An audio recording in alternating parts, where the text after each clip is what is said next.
Hello everyone, आप सभी का स्वागत है परीक्षा पथ यूट्यूब चैनल पर। और मैं करुणा मैम आप लोगों के सामने हाजिर हुई हूँ एक काफी इंपॉर्टेंट मुद्दे पर डिस्कशन करने के लिए, क्योंकि आपके मन में ये सवाल उठता है कि मैम हम पीईटी के स्कोर को और बेहतर कैसे कर सकते हैं, हमें क्या स्ट्रैटेजी रखनी चाहिए, किन बातों पर ध्यान रखना चाहिए जिससे कि हम ज्यादा से ज्यादा स्कोर कर सके।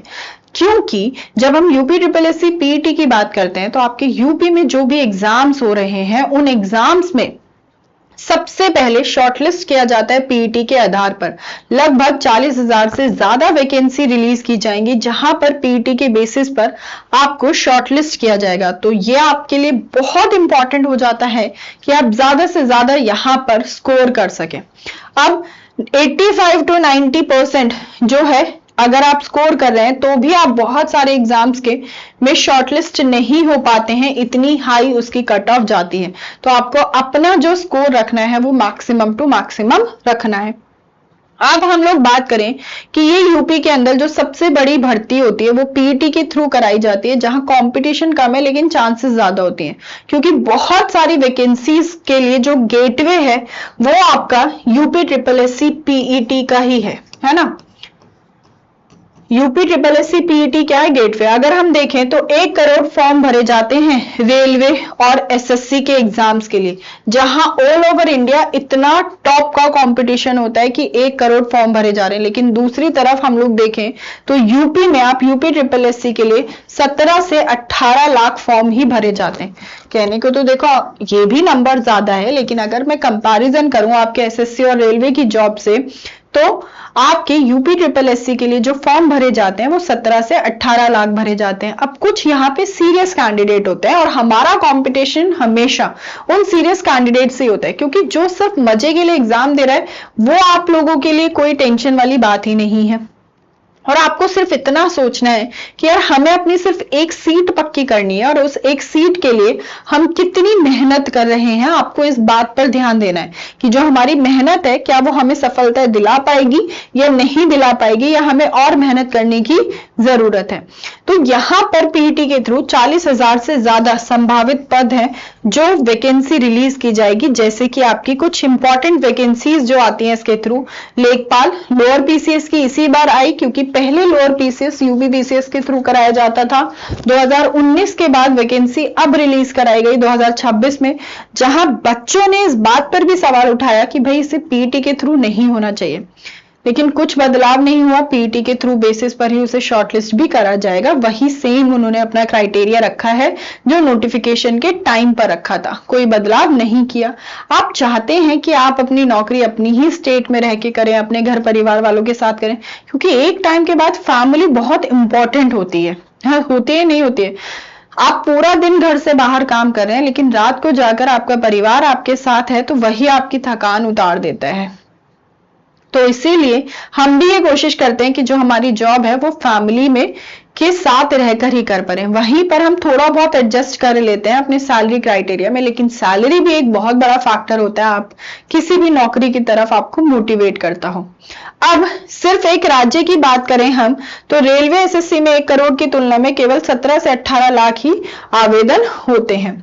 3 साल इसकी वैलिडिटी होती है। तो अगर एक बार आपने मेहनत करके यहां ज्यादा से ज्यादा स्कोर कर लिया तो मान लो कि फिर अगले 3 साल के लिए आपका जो स्कोर है वो वैलिड रह जाएगा। और अगले 3 साल में जो भी वैकेंसीज निकलेगी जो पीईटी के आधार पर निकलेगी, पीईटी के बेसिस पर शॉर्टलिस्ट किया जाएगा, आपके वहां नंबर ऑफ सिलेक्शन के जो चांसेस हैं वो ज्यादा हो जाएंगे कंपैरेटिवली अदर्स के। अब इसके अंदर जान लेते हैं कि ये होता क्या है। योग्यता क्या है कि 10वीं पास होने चाहिए और आप 18 से 40 वर्ष के होने चाहिए। मिनिमम एज 18 साल, मैक्सिमम 40 इयर्स। टाइमलाइन आपकी जून जुलाई में फॉर्म आ सकते हैं। ये उम्मीद थी कि जून एंड तक रिलीज किए जाएंगे, लेकिन जून एंड तो जस्ट खत्म होने को है, तो जुलाई में उम्मीद है कि फॉर्म रिलीज हो जाए, नोटिफिकेशन आ जाए, फिर सितंबर अक्टूबर में इसका परीक्षा होगा। तो अगर आप अब से देखें तो आपके पास सिर्फ 2.5 महीने बचेंगे और किसी भी एग्जाम की तैयारी करनी है बेहतर तरीके से तो कम 6 महीने तो होने ही चाहिए। ऑलरेडी टाइम बहुत कम है, तो स्ट्रैटेजी उसी हिसाब से बनानी होगी कि उस कम समय में हम ज्यादा से ज्यादा मेहनत करके ज्यादा से ज्यादा स्कोर कर सके। एग्जाम जो मोड होता है वो ऑफलाइन होता है, ओएमआर आधारित शीट पर, जहां 100 क्वेश्चन होते हैं और 2 घंटे का टाइम मिलता है। अब क्या नेगेटिव मार्किंग होती है? तो नेगेटिव मार्किंग भी होती है, तो तुक्केबाजी से काम यहां नहीं चलेगा, क्योंकि आपकी नेगेटिव मार्किंग भी होगी। तो तुक्का मारा तो फिर गड़बड़ हो जानी है। अब 99 परसेंटाइल ही क्यों चाहिए? सबसे बड़ा सवाल तो ये उठता है, क्योंकि 80 से 90% वाले भी कुछ लोग उस पर्टिकुलर एग्जाम में नहीं होते। अगर हम देखें तो कुल इतने आवेदनकर्ता होते हैं, मान लो 20 लाख फॉर्म जो है भरे गए पीईटी के लिए, उसमें से जो सिर्फ और सिर्फ 1% छात्र होते हैं, 20,000 छात्र, वो ही 99 परसेंटाइल वाले रहते हैं, जिसमें से मुख्य परीक्षा की जो असली वैकेंसी तक पहुंचते हैं वो 4,000 से लेकर 12,000 तक पहुंचते हैं। मतलब कंपटीशन आपका ऑटोमेटिकली फिर कम हो जाएगा। अगर आपके 92 या 94 परसेंटाइल भी हैं तो भी मुख्य परीक्षा की कट ऑफ से बाहर होने का ऑप्शन होता है, लेकिन अगर 99% लक्ष्य रखोगे तो आप मुख्य परीक्षा की कट ऑफ से बाहर नहीं जाने वाले हो। अब हार्डवर्क तो करना ही है। देखो, कोई भी एग्जाम क्रैक करना है तो ये तो इंपॉर्टेंट है कि हार्डवर्क, मेहनत तो करनी ही करनी पड़ेगी, और मेहनत का कोई शॉर्टकट नहीं है। जहां शॉर्टकट मारोगे वहां एग्जामिनर भी आपके साथ शॉर्टकट मार लेगा, लेकिन मेहनत तो सब कर रहे हैं ना। आपकी मेहनत बाकियों से बेहतर तब होगी जब आप स्मार्ट वर्क करेंगे। तो मेहनत के, हार्डवर्क के साथ साथ आपको स्मार्ट वर्क करना भी पड़ेगा। अब जनरली छात्र क्या गलती करते हैं, और टॉपर्स की स्ट्रैटेजी क्या होती है, डिफरेंस देखो। फॉर एग्जाम्पल हिस्ट्री की बात करें तो पूरी मोटी हिस्ट्री की किताब रट डालेंगे। क्या करेंगे, वो पूरा हिस्ट्री रटना शुरू कर देंगे कि चलो एंशिएंट, मिडाइवल, मॉडर्न सब रटना शुरू कर देते हैं। लेकिन टॉपर्स दूसरी तरफ क्या देखेंगे कि प्रीवियस ईयर क्वेश्चंस में नजर मारी, उन्होंने देखा कि कुछ ऐसे सेगमेंट हैं जो ज्यादातर पूछे जाते हैं, वो उन सेगमेंट को फोकस करेंगे। यहां पर सिर्फ मॉडर्न हिस्ट्री और गांधी युग 1857 से आजादी तक पढ़ना, वो पढ़ाई करेंगे, अपनी मॉडर्न हिस्ट्री पर फोकस रखेंगे, ना कि एंशिएंट और मिडाइवल में। फिर विषय को, सब्जेक्ट को चूज करना कि परीक्षा में क्या आएगा, इसका अनुमान लगाना है ना, कि क्या क्या आ सकता है एग्जाम में, वो से देखेंगे, गैस करेंगे कि यार ये आ सकता है। यहां पर वो सिलेबस में तय नंबर, जैसे कि ज्योग्राफी के 5, साइंस के 5, उन सब्जेक्ट वाइज पर स्पेसिफिकली फोकस करेंगे कि भाई 5 नंबर मेरे यहां से आ रहे हैं, मेरे 5 नंबर यहां से आ रहे हैं, तो वो उनको ध्यान रखेंगे।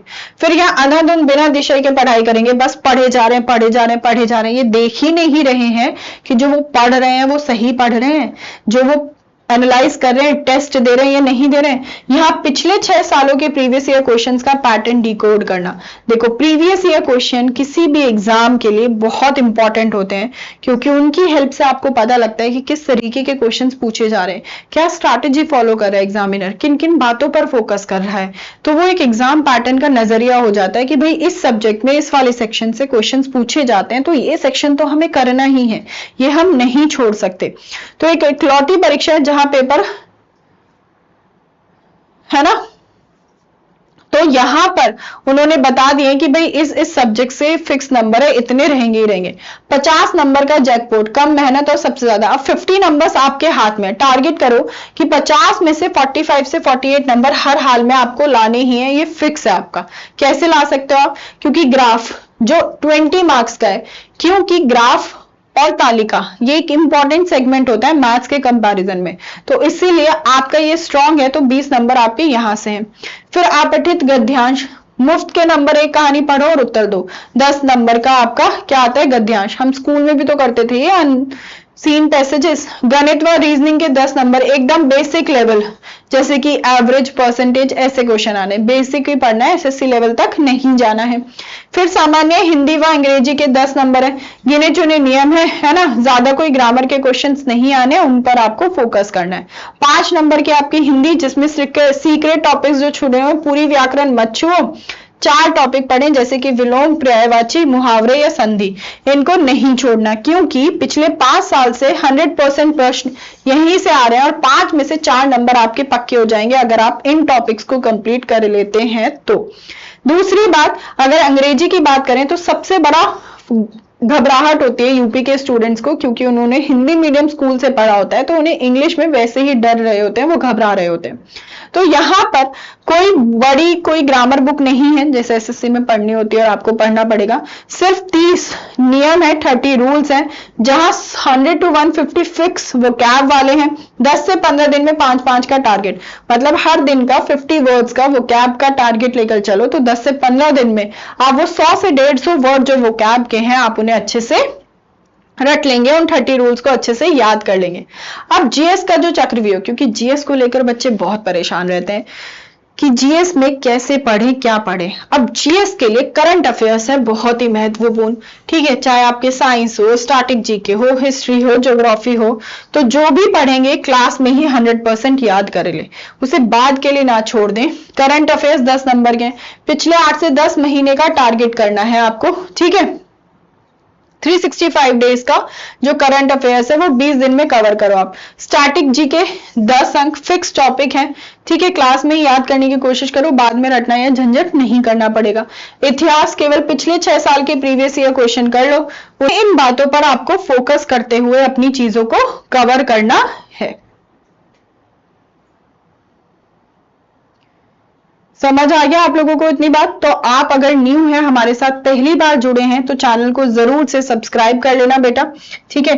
यूट्यूब पर आपकी जो क्लासेस होती हैं आप उन क्लासेस को अटेंड करो। पॉलिटी की क्लास होती है आपकी 2 बजे, तो पॉलिटी की लाइव क्लास में आप जुड़ सकते हो। पॉलिटी का सेक्शन आप यहां से कवर कर सकते हो और फिर आपको कोई भी दिक्कत परेशानी नहीं होगी, ठीक। चलिए, thank you so much for attending the session. मुलाकात करेंगे अगले सेशन में, तब तक आप सभी लोग अपना ध्यान रखो, ऐसे ही पढ़ते रहो, मुस्कुराते रहो। बाय बाय, टेक केयर, जय हिंद।